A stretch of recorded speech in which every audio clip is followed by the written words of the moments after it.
जय माँ बगलामुखी, जय श्री महाकाल। सनातन धर्म प्रेमी भक्तजनों, आज मैं आपको बताना चाहूंगी कि हमारे घर में, परिवार में, हमारे कुल में अगर देवी देवता रुष्ट हो जाते हैं तो संपूर्ण परिवार जन में उसका क्या असर होता है। अगर कुल देवी देवता की पूर्ण कृपा संपूर्ण परिवार जन के ऊपर नहीं होती है, उनके जीवन में क्या असर पड़ता है। भक्तों, जिला बैतूल अपने शिष्य परिवार में गई और मेरे और भी अन्य शिष्य थे,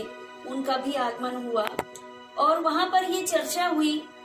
और मुझसे पूछा गया, कहा गया कि गुरु माँ, अगर हमारे जीवन में कुल देवी देवताओं की पूर्ण कृपा नहीं हो रही है तो उसका क्या असर होता है। और किसी ने ये प्रश्न भी किया कि माँ, हमारे घर में, हमारे परिवार में हर 1-2 साल के अंतर में परिवार अकाल मृत्यु को प्राप्त हो रहा है, उसका कारण क्या है। हमें ऐसा लगता है कि कुल देवी देवताओं की गलत कृपा दृष्टि तो नहीं हो रही है। तो भक्तों, मैंने उन्हें बड़ा सटीक और सरल उन्हें मार्गदर्शन दिया। तो भक्तजनों, मैं अपने शिष्यों के जीवन में एक ईश्वर की कृपा से एक नया दिव्य प्रकाश डालना चाह रही थी, जो उनका जीवन अंधकारमय बीत रहा था और वो ज्यादा से ज्यादा कुल देवी देवताओं पर ही अपना दिमाग लड़ा रहे थे कि कुल देवी देवता के कारण ही तो ऐसा नहीं हो रहा है। लेकिन इनको समझाते हुए मैं आप सभी लोगों को मार्गदर्शन देना चाहती हूँ कि भक्तों, जब हमारे घर परिवार में अकाल मृत्यु हर 1-2 साल में 2-4 घटना होने लगती है तो उसका मूल कारण क्या है। तो यह यथार्थ सत्य है कि जब हमारे जीवन में कुल देवी देवताओं की कृपा नहीं होती है और कुल देवी देवताओं को हम नहीं पूजते हैं, उनके पूजन अर्चन, धूप दीप और यथावत जो हमारे परिवार जन पहले से ही उन कुल देवी देवताओं की पूजन आराधना करते चले आ रहे हैं और उन्हें कुछ भी नहीं होता था, उनका जीवन नित्य प्रति सुखमय और आनंदमय व्यतीत होता था। लेकिन आज कई परिवार जो हैं कुल देवी देवताओं की आराधना नहीं करते हैं, इष्ट देवी देवताओं की आराधना नहीं करते हैं और वे कुल देवी देवता अपने कुल रक्षक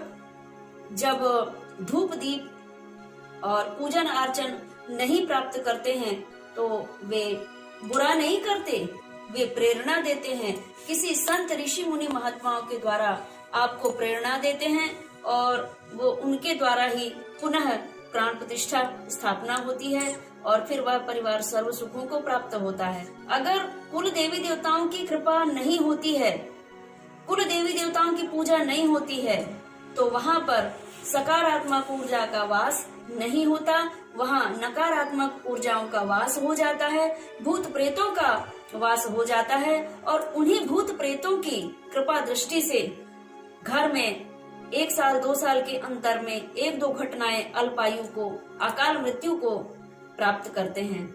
कई भक्त ऐसे भी मेरे पास पहुंचे हैं जिन्हें परेशानियों से और रोगों से भयानक रूप से ग्रसित रहे हैं और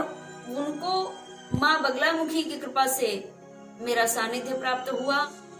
और मैंने उन्हें समझाया और बताया कि कुल देवी देवताओं की पूजन आराधना ऐसे ऐसे करनी है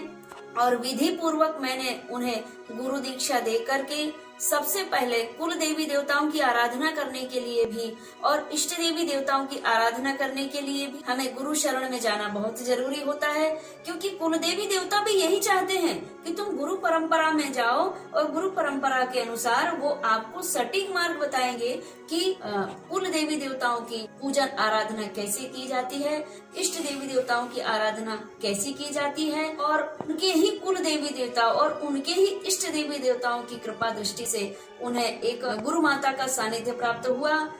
इसके बाद मैंने उन्हें समझाया और सबसे पहले मैंने उन्हें गुरु दीक्षा दिया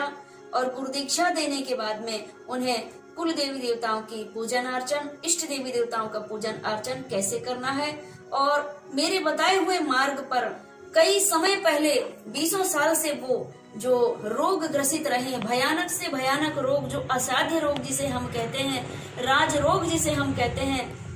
तो वो राज रोग से भी उन्हें मुक्ति मिली, भयानक कष्टों से मुक्ति मिली, संतान की उत्पत्ति नहीं हो रही थी, तो निसंतान को भी माँ बगलामुखी की कृपा से और गुरु माता की कृपा से, गुरु माता के शुभ आशीर्वाद से और उनके बताए हुए मार्ग से उन्हें संतान की उत्पत्ति भी हुई और असाध्य रोगों से मुक्ति भी हुई, और आज वे अपने कुल देवी देवता, इष्ट देवी देवताओं की आराधना करके संपूर्ण सुखों को प्राप्त कर रहे हैं। और यही माँ बगलामुखी की कृपा दृष्टि रही है, और माँ बगलामुखी और बाबा श्री महाकाल जी की कृपा दृष्टि से आज मेरे जितने भी शिष्य हैं वो संपूर्ण सुखों को धन प्राप्त कर रहे हैं और धन धान्य लक्ष्मी से भरपूर जीवन यापन कर रहे हैं। मैंने अपने शिष्यों को यह भी मार्गदर्शन दिया कि जिन घर में मुझसे जुड़ने से पहले जो अकाल मृत्यु हुई है, जो असाध्य रोग को प्राप्त होकर के और अल्पायु हुई है, उनके लिए क्या मार्ग है। आप जो जीवित हैं तो आप माँ भगवती,